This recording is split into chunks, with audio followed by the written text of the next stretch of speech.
मोते कछु नावसा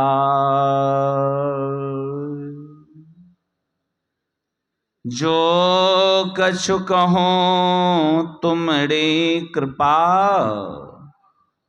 मोते कछु नावसा सदा रहूं संतोष में धर्माफ धार आशा वस के गुरुदेव की और न चित्त विचार। विश्व कल्याण करता विश्व सुधारूपी रस का पान करवाने वाले आवागमन रूपी चक्र को छुड़ाने वाले विश्व उपकारी विश्व शताब्दी के मान संत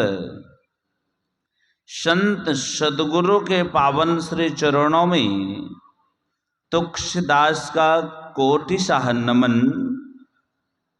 नमन है परम आराध्य के मानस पुत्र भूतल भूषण पुण्य प्रभा में पोषण अपने निवास में निवास कर रहे पूज्य श्री के पावन श्री चरणों में मैं नमन करता हूँ परम आराध्य की विशेष कृपा पात्र मुद मंगल में संत समाज कि श्री चरणों में मैं नमन करता हूँ इस धर्म सभा में उपस्थित धर्म प्रेमी सज्जनों धर्मशीला माताओं एवं बहनों प्यारे सच्चे नन्हे बच्चों नौजवान साथियों इस यंत्र ध्वनि के माध्यम से श्रवण कर रहे धर्म उपासकों को भी मैं नमन करता हूँ। नमन के साथ साथ मैं निवेदन करना चाहता हूँ एक बार पुनः श्रद्धा के साथ संत सद्गुरु सरकार की जय ध्वनि करें। बोलिए श्री सद्गुरु। हम आप यह 2 दिवसीय संतमत सत्संग के दूसरे दिन के प्रथम सत्र के सत्संग में हम आप उपस्थित होके गुरु ग्रंथ से हम आप उस कल्याणकारी उपदेशों को सुन रहे थे जिस उपदेश को श्रवण करने से आनंद अपने मन को कर रहे थे। अब तो सुनाने की बारी आ गई है। मैं तो सुन के ही अपने आप को बड़ा आनंद समझ रहा था, आनंद ले रहा था, लेकिन पूज्यजनों का आदेश जब होता है आदेश का पालन करना मेरा कर्तव्य है। इसलिए मैं प्रयास करता हूं आप लोगों को थोड़ा सेवा कर सकूं। अवश्य त्रुटि होगा। गुरुदेव कहा करते थे देखो संसार में भोजन कर लिया, संसार में वस्त्र को पहन लिया, संसार में सोना, संसार में महल पे महल बना लेना यही सुख नहीं है। यदि इस संसार में इस संसारिक चीजों से यदि सुख होता आज परमाराध्य को नहीं कहना पड़ता यह धनधाम कुटुंब कबीला और स्व स्वार्थ के चेहरे अपने अपने सुख के साथी हेरन कहो सुख तेरे। अभी हम आप ईश्वर स्वरूप के संबंध में सुन रहे थे। बाबा कबीर के पास एक पंडित गए। बाबा कबीर से उन्होंने कहा अय महाराज आप भी उपदेश करते हैं, मैं भी उपदेश करता हूं, आप और हम तो एक ही है ना। बाबा कबीर ने कहा पंडित सुनो तुम और हम एक कैसे हो जाएंगे। कि महाराज आप भी उपदेश करते हैं और मैं भी उपदेश करता हूं, अलग कैसे होंगे। बाबा कबीर ने कहा सुनो ऐ पंडित तुम कहती आखन की देखन नहीं, तुम कहती कागज की लेखन, मैं कहती आखन की देखन, तो तेरा और मेरा मनमा कैसे एक होई रे। हाँ, आंख से कौन देख सकता, क्या चमड़े की आंखों से उस परमात्मा को? गुरुदेव ने कहा नहीं, तन इंद्रिय संग माया देखो। हम आप इस तन इंद्रियों से यदि हम आप परमात्मा को देखना चाहते हैं, नहीं, हम आप झूठी खेल करना चाहते हैं। अब परमात्मा का दर्शन हम आपको कहां होगा? तो गुरुदेव ने कहा अपने ही अंदर में होगा। एक विद्यालय था, ढेर सारे विद्यार्थियों थे। टीचर ने कहा देखो, कल जब तुम लोग आएगा घर से विद्यालय, तुम लोग कुछ न कुछ खाने के लिए ले आएगा। सज्जनों ध्यान देंगे, खाने के लिए तुम लोग कुछ न कुछ लाएगा, और खाने के लिए ऐसे लाना होगा ना लेते हुए कोई देखे, ना रास्ते में भी कोई देखे, कोई नहीं देखे। विद्यार्थी लोग ले आ रहे थे, उसमें से एक विद्यार्थी कुछ नहीं लाया। विद्यालय पहुंचा, सर ने कहा क्या बेटा तुम लोग सब कुछ ले आया? कहा हाँ। का देखो, अब जाओ उस जगह तुम लोग जहां जिसको खाते हुए कोई नहीं देखे, सबको अलग अलग छिप के खाना। सब तो चले गए, एक विद्यार्थी उसी विद्यालय में बैठा रह गया। उनको स्कूल के टीचर ने कहा अरे बेटा सब कोई गया खाने के लिए, तू क्यों नहीं गया? कुछ नहीं बोला। उन्हें कहा बेटा तू क्यों नहीं गया? कहा हुजूर मैं आपका आदेश का पालन किया। मेरा आदेश का पालन तूने किया? हाँ, मैं आपका आदेश का पालन किया। सो कैसे तू मेरा आदेश का पालन किया? मैं तो कहा लाने के लिए, तुम तो लाया नहीं कुछ। कहा सर आपका आदेश था कोई नहीं लाते हुए देखे, ना लेते हुए देखे, ना खाते हुए देखे, कोई नहीं। कहा नहीं, मेरा यही आदेश था।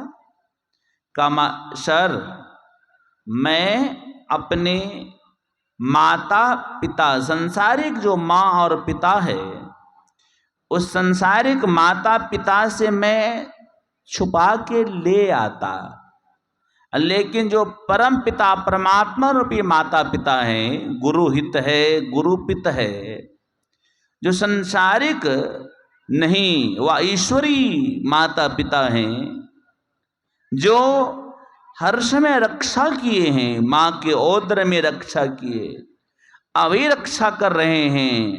मीही सो पितु चिन्ह में आवे, दोख टड़े भारी। वह मेही रूपी परमात्मा, वह पिता, उनसे मैं छुपा के कैसे लाता? अब वह विद्यालय के जो टीचर थे, वह विद्यार्थी को गोद में उठा लिया, बेटा तू ही मेरा सत्य में आदेश का पालन किया। इसलिए हम आपको परमपिता परमात्मा परम आराध्य भी कहे हैं। ऐ संसार के लोगों, गुरु की आज्ञा मान प्यारे। गुरु की आज्ञा को हम आपको मानना पड़ेगा। गुरु की आज्ञा क्या है? धन इकट्ठा कर लेना? कहा नहीं, तो गुरु की आज्ञा है उस परमात्मा को अपने अंदर में दर्शन करो। उस परमात्मा को अपने अंदर में दर्शन करने के लिए हम आपको करना क्या पड़ेगा? हम लोग ईश्वर स्वरूप के विषय में सुन रहे थे। एक अकबर के दरबार में बिरबल रहा करते थे। बिरबल बड़े धार्मिक विचार के थे, धर्म को वो मानते थे, तो कभी भजन में विशेष मन लगाते थे। साधु महात्मा को चरण वंदन में मन लगाते थे। तो एक दिन अकबर ने कहा, अरे बिरबल, तुमको जब कभी देखता हूं तुम आंख बंद करके ना जाने क्या करते रहता है, तुम्हारा मन हर समय किधर रहता है, तुम्हारे अंदर में कोई चंचलता नहीं है। कहा, बिरबल ने कहा, हे भगवंत, मैं अपना मुख को, मैं अपना मन को वहां लगाया हूं कि जिस परमात्मा ने ये संसार को बनाया। जिस परमात्मा संसार को बनाया, संसार के जर्रे जर्रे में सब जगह है, लेकिन वह परमात्मा नहीं दिखता है। वही परमात्मा को मैं देखने के लिए हर समय मैं अपने आंखों को बंद रखता हूं। कहा, क्या परमात्मा सब जगह है? कहा, हां, परमात्मा हम में भी है, परमात्मा तुम में भी है, परमात्मा सब जगह है, सब में व्यापक और सबते न्यारा, और सब घट एक ही राम हो राम राम। वह परमात्मा सब जगह है, उनसे कहीं कुछ खाली नहीं है। तो कहा, क्या बिरबल वही परमात्मा को तुम देखना चाहते हो? कहा, हां, मैं वही परमात्मा को देखना चाहता हूं।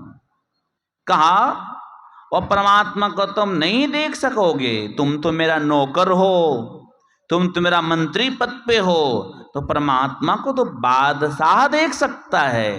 कहा, नहीं, परमात्मा सूर्य के समान है। कोई कहे कि बड़े लोगों को सूर्य की किरण ज्यादा मिलता है, कोई कहे भिखारी लोगों के सूर्य का किरण कम मिलता है।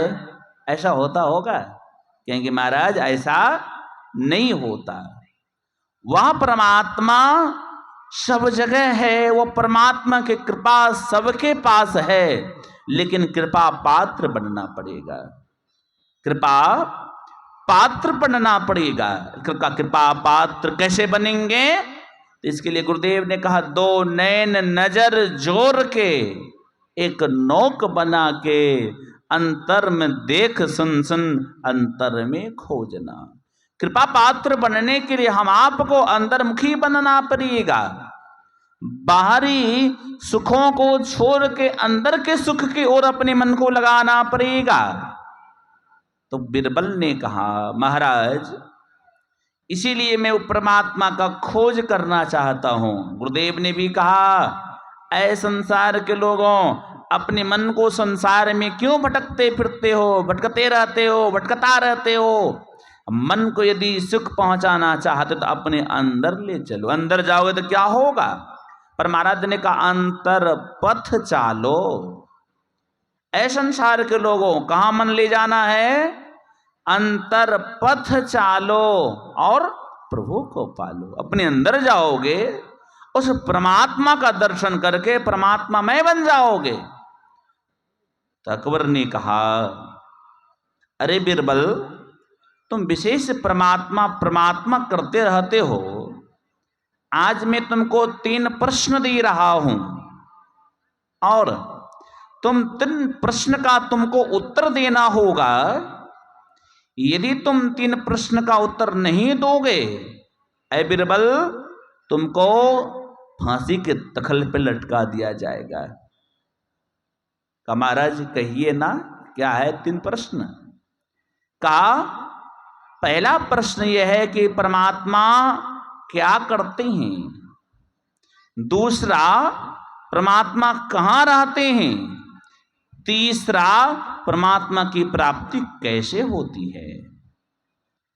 और 1 सप्ताह का तुम्हें मैं बिरबल समय देता हूं। 1 सप्ताह के अंदर तुम्हें प्रश्न का उत्तर देना ही पड़ेगा। अब बिरबल दिन भर तो ड्यूटी करता था, मंत्री पद पे था। जब कभी शाम को घर जाते थे तो किसी से बात नहीं करते थे। चुपचाप बैठे रहते थे। एक दिन हुआ, 2 दिन हुआ, तीसरा दिन हुआ। उस बीरबल का एक पुत्र था, 11 वर्ष का, उसका नाम था रमेश। क्या नाम था? रमेश। छोटा सा जो पुत्र था वो तुतली भाषा में कहा, पिताजी आप कभी भी आते थे घर, कभी भी आते थे तो मेरे लिए कुछ खिलौने लाते थे, मेरे लिए कुछ खाने पीने के लिए लाते थे। लेकिन हे पिताजी, इधर आपको देख रहे हैं कई दिनों से आप आते हैं, ना तो आप मेरी मम्मी से बात करते हैं, ना तो आप हमसे बात करते हैं, चुपचाप एकांत में पड़े रहते हैं, क्या बात है? कहा बेटा बात ही इतनी बड़ी है कि बेटा मैं बता नहीं सकता।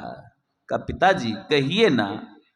कहा बेटा बात ही इतनी बड़ी है कि मैं तुम्हें कहा ही नहीं सकता, कहूंगा भी तो वो समस्या का हल हो नहीं सकता।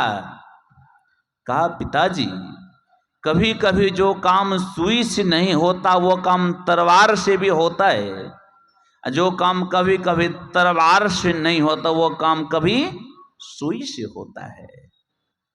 कहा कहिए पिताजी आप। कहा बेटा सुनो, मैं जिस राजा के दरबार में, बादशाह के दरबार में रहता हूं, मैं तो धार्मिक विचार का, मैं भजन करने वाला, भजन करता रहता था, भजन गाते रहता था, भजन का सुमरन करता रहता था। और एक दिन प्रश्न दे दिए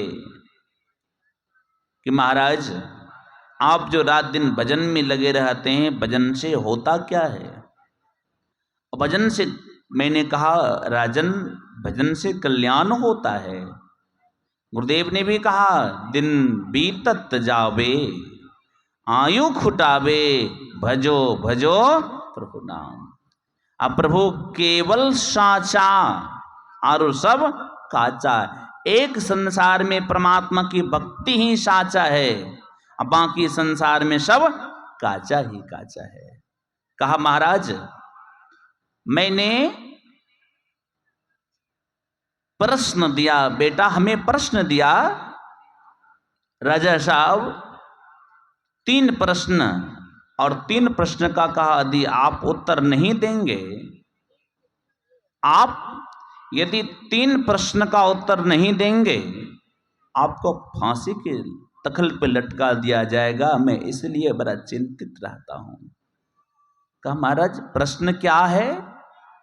का पहला प्रश्न था कि परमात्मा क्या करते हैं, दूसरा परमात्मा कहाँ रहते हैं, तीसरा परमात्मा की प्राप्ति कैसे होती है।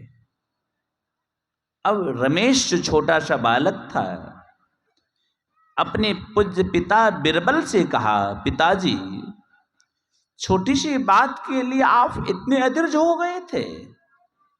देखिए मात कभी ये संसार ऐसा भी हो गया है, लोगों के अंदर विकृति ऐसा हो गया कि अपने बच्चे के कारण माता पिता की अपमान होता है। अभी माता पिता की अपकृति हो जाती है अपने बच्चे के सुसंस्कार के कारण, लेकिन वह क्या बच्चा था, माता पिता का कृत्य बढ़ा रहा है। कहा पिताजी छोटी सी बात के लिए आप इतने अधीर हो रहे थे, अधीर होने की कोई बात नहीं, जाइए आप अपना राजा साहब से कह दीजिएगा कि कोई यदि बड़ा प्रश्न होता, सज्जनों ध्यान देंगे, कहा कोई बड़ा प्रश्न होता तो मैं उत्तर देता, इस छोटा सा प्रश्न का उत्तर तो मेरा छोटा सा बालक दे देगा, जाइए कह दीजिए। बड़ा गर्व के साथ उन्होंने कहा। अब बड़ा मन में धैर्य हुआ, यह मेरा पुत्र लग रहा है मेरा कृति को बढ़ाएगा। गए। कहा क्या बिरबल तू प्रश्न को लाए हो, आज तुम्हें उत्तर देना होगा।